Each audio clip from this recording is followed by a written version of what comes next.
ధనస్సు లగ్నము లేదా ధనస్సు రాశి మీకు స్వప్న సంబంధించినటువంటి విషయంలో ఎలా ఉంటుంది? అసలు మీకు ఎటువంటి స్వప్నాలు వస్తే మీ లైఫ్ అనేటువంటిది మంచి దారి వైపు వెళ్తుంది అనే విషయం మనం తెలుసుకుందాం. అయితే ఈ యొక్క అంశాలు చెప్తుంది నేనైనప్పటికీ చెప్పిస్తుంది సాక్షాత్ లలిత అమ్మవారిగా భావిస్తూ ఆ లలితాంబిక అమ్మవారి యొక్క అనుగ్రహం మీకు పరిపూర్ణంగా కలగాలన్న స్ఫూర్తిగా కోరుకుంటూ, ఇక్కడ శాస్త్రంలో స్వప్నం అనేటువంటిది మనకేదో యాదృచ్ఛికంగా రావడం కాదు, మనకు ముందుగా జరగబోయేటువంటి ఆపద నుంచి తప్పించడానికి అమ్మవారు మన పైన ఉండేటువంటి కరుణతో స్వప్న రూపంలో సంకేతాన్ని అందిస్తూ మనం బయటపడేస్తుందని చెప్తారు శాస్త్రంలో. అందుకే యాదేవి సర్వభూతేషు స్వప్న రూపేణ సంస్థిత అని అంటూ ఉంటారు. అయితే ఎటువంటి స్వప్నాలు వస్తే మంచిది? అగ్ని, నరసింహస్వామి లేదా స్కందుడు, లేనట్లయితే ఒక దిట్టమైనటువంటి ఒక మంచి బుల్ అంటారు. మిమ్మల్ని ఏమి ఇబ్బంది పెట్టకుండా మంచి మంచి జంతువుల్లో మంచి దిట్టంగా ఉండేటువంటి వస్తే కూడా చాలా మంచిది, గుర్తుపెట్టుకోండి. అదేవిధంగా ఒక కాగడ రావడం, మళ్ళీ మంటాలంగా మొత్తం ఊరంతా తగిలిపోయినట్టు కాదు, ఒక మంచి కాగడ. అదేవిధంగా మనకి కుంకుమ రావడం కూడా చాలా మంచిది ఈ యొక్క ధనస్సు వారికి. అయితే ఇవి ఎలా వచ్చాయి కండిషన్? ఎందుకంటే ధనస్సు రాశి వాళ్ళకి వీళ్ళకి మంచిది అందరికీ వస్తుంది కదా, ధనస్సు రాశి ఒక్కరికి రాదుగా. అప్పుడు ఏమిటంటే కుంకుమ ఎలా వచ్చింది మీకు? కుంకుమ చక్కగా ఎవరైనా మీకు పెట్టినట్టు వచ్చింది, ఒక ముత్తైదు ఆవిడ కూడా కుంకుమ పెట్టుకొని మీకు పెట్టినట్టు వస్తే చాలా మంచిది, 5వ తరం గెలుస్తుందని అర్థం. అలా కాదండి, మాకు దిట్టమైనటువంటి జంతువులు వచ్చి మా మీదకి వచ్చేసినట్టు వచ్చాయి, అది మంచిది కాదు. మళ్ళీ చూసాము, దూరం నుంచి చూస్తున్నాం, మంచి అద్భుతమైన దిట్టంగా ఉండేటువంటి మంచి మంచి మనకి బాహుబలిలో ఉంటాయి చూసారా, అలాంటిదేనా వచ్చింది. లేకపోతే నరసింహస్వామి ఆలయానికి వెళ్ళినట్టు వచ్చింది, చాలా మంచిది. స్కందుని దర్శనం చేసుకున్నట్టు వచ్చింది, చాలా మంచిది. అగ్ని దర్శనం వచ్చింది, చాలా మంచిది. అయితే అగ్ని ద్వారా మొత్తం దహింపబోతుంది అన్నట్టుగా రాకూడదు. మళ్ళీ ఆ రకంగా ఒక్కొక్క కండిషన్ ఉంటుంది. ఒక స్వప్నం వచ్చినప్పుడు దానికి కండిషన్స్ బోల్డ్ అని చెప్పారు శాస్త్రంలో. ఏమిటా రూల్స్? శాస్త్రంలో చెప్పినటువంటివి ఏంటి? మనం చూడండి, ఎవరైనా ఒక సైంటిస్టులని చక్కగా చదువుకున్న వాళ్ళని అడిగితే ఏం చెప్తారంటే, మీరు చూసినటువంటిది పొద్దున్న ఏదైతే చూస్తారో, ఏదైతే మీరు మాట్లాడతారో అదే మన మైండ్ తీసుకొని స్వప్న రూపంలో అందిస్తుంది అంటారు. ఈ యొక్క విషయాన్ని మన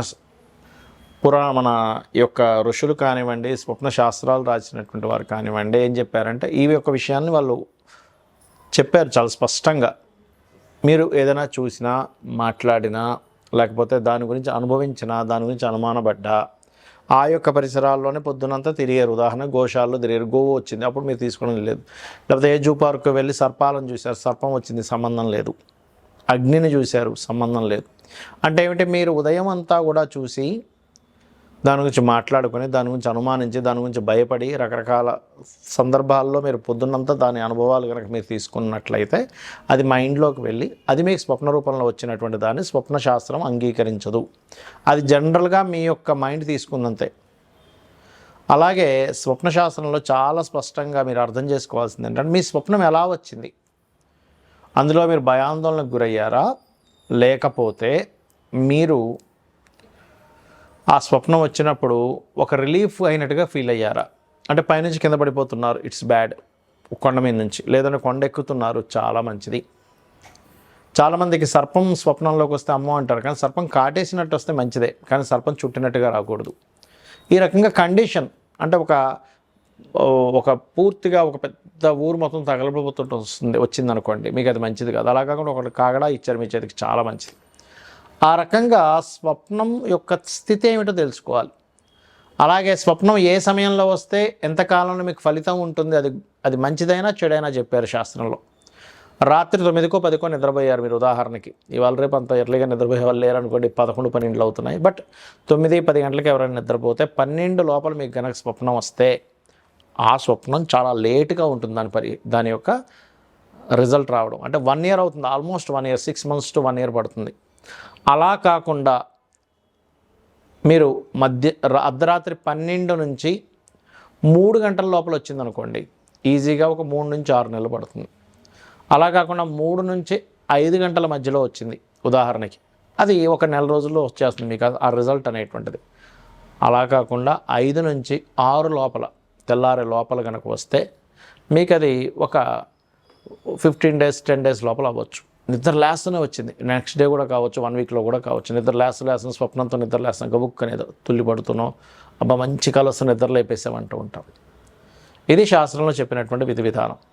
అయితే మనకి ఎప్పుడైనా చెడు స్వప్నం వచ్చింది ఏం చేయాలో చెప్పారు శాస్త్రంలో. చక్కగా నిద్ర లేచి మళ్ళీ ఒకసారి కాలకృత్యాలు తీర్చుకొని భగవంతుని తలుచుకొని నిద్రపోతే ఒక మంచి స్వప్నం వస్తే ఈ స్వప్నం క్యాన్సిల్ అయిపోతుంది, చెడు స్వప్నం. అలా కాదండి, నాకు 4-5 గంటలప్పుడు మంచి స్వప్నం వచ్చింది, నిద్ర మెలకు వచ్చింది, అబ్బాయి ఎంత మంచి స్వప్నమో అనుకున్నా అన్నప్పుడు నిద్రపోవద్దని చెప్పింది. చక్కగా మేల్కొనుండి మీరు స్నానపానాది కార్యక్రమాలు ముగించుకొని దేవతారాధన చేసుకోవాలి. అయితే చాలామంది చేసే తప్పిదం ఏమిటి ఇక్కడ? స్వప్నం రాగానే ఇంట్లో వాళ్ళు చెప్పేస్తారు, అలా చెప్పకూడదని చెప్పింది శాస్త్రం. ఉదయం నిద్ర లేచి చక్కగా మీరు మీ యొక్క పూజాది విధానాలు మీ పనులన్నీ చేసుకొని ఆలయానికి వెళ్ళి వచ్చి స్వామివారిని దర్శనం చేసుకుని, అమ్మవారు కావచ్చు స్వామివారిని కావచ్చు, దర్శనాది కార్యక్రమాలు అయిపోయిన తర్వాత ఇంటికి వచ్చి మధ్యాహ్న భోజనం తర్వాత చెప్పాలి. సరే చెడు స్వప్నం వచ్చింది, చక్కగా మీరు గజేంద్ర మోక్షం కనుక విన్నట్లయితే ఆ యొక్క చెడు స్వప్నం యొక్క తొలగిపోతుంది. అయితే ఇక్కడ ఒక్కొక్కసారి స్వప్నాలు రావడానికి 12వ స్థానంలో ఏదైనా పాపగ్రహం ఉంది, మీది ఏ లగ్నమైనా పర్లేదు, అప్పుడు కూడా వస్తాయి. లేదా పంచమంలో పాపగ్రహాలు ఉన్నాయి, వస్తుంటాయి. అందులో పర్టికులర్గా శని కుజులు కానీ బుధ కుజులు ఇలాంటివి వచ్చినప్పుడు గొడవలైనట్టుగా వస్తాయి. రాహుకేతువులు ఉన్నప్పుడు లేదా సర్పదోషం ఏర్పడినప్పుడు పంచమానికి కానీ 12కి కానీ ఆ మహాదశలు అంతర్దశలు నడిచేటప్పుడు కూడా సర్పాలు వస్తాయి. ఒక్కొక్కసారి మనకు నడుస్తున్న మహాదశల వల్ల కూడా ముందుగా ఇండికేషన్స్ జరుగుతూ ఉంటుంది. అలాంటి చక్కగా మీరు గజేంద్ర మోక్షం వినడం, లేకపోతే త్రిజట స్వప్న వృత్తాంతం లేదా రామాయణ మహాభారతాలు లాంటివి వినడం, రావి చెట్టు చుట్టూ ప్రదక్షిణం చేసుకోవడం, ముఖ్యంగా రాత్రి సమయంలో నిద్రపోయేటప్పుడు నమశివాయ అనేటువంటి నామాన్ని స్మరించుకుంటూ నిద్రపోతే చాలా మంచిదని చెప్తుంది శాస్త్రం. మరియు రాత్రి నుంచి పగలు నిద్ర లేచే వరకు కూడా మీరు నిద్రలో అలా అనుకుంటూ నిద్రపోయారు, కానీ ఉదయం నిద్ర లేచే వరకు నమశివాయ మంత్రం చేసిన ఫలితం వస్తుంది అని చెప్పి శాస్త్రం చెప్తుంది.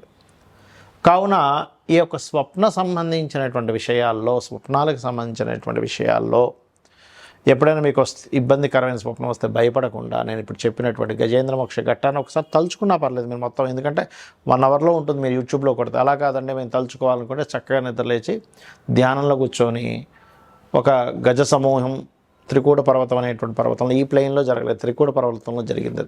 వెళ్తూ ఉంది, కొన్ని వేల లక్షల కొన్ని వాళ్ళ భార్యలతో నీళ్ళలోకి వెళ్ళారు, దాహం వేసిందని. నీళ్లు త్రాగడం మాత్రమే కాకుండా అక్కడికి వెళ్ళి కాసేపు జలకాలాడి అక్కడ కొంచెం గందరగోళాన్ని సృష్టించారు. లోపల ఉన్నటువంటి ముసలి కదిలి వచ్చి ఆ గజరాజు యొక్క కాలిని పట్టుకుంది. కొంచెం సేపు వాళ్ళిద్దరి మధ్యన పోరాటం జరిగింది. దాని తర్వాత ఇంకా నేను అలసిపోయి శ్రీమన్నారాయణ్ణి ఎవరైతే మూలమో వాళ్ళని ప్రార్థించడం జరిగింది. అప్పుడు ఆ విష్ణువు కదిలి వచ్చాడు వైకుంఠం నుంచి, వచ్చి చక్రాన్ని వదిలి ఆ యొక్క ముసలి శిరస్సుని ఖండించాడు. ఆ యొక్క ఏనుగుకి మోక్షాన్ని ప్రసాదించాడు అనేటువంటిది గజేంద్ర మోక్షంలో ఉంటుంది. అంటే షార్ట్ ఫామ్లో చెప్పాను నేను మీకు. దీన్ని అలాగా స్మరించుకోవచ్చు. ఎవరికైనా ఎక్కువ కష్టాలు ఉన్నటువంటి వారు కూడా ఉదయం నిద్ర లేచిన వెంటనే అలా స్మరించుకుంటే కూడా వాళ్ళ యొక్క కష్టాలు తొలగిపోతాయి. శ్రీమాత్రే నమః.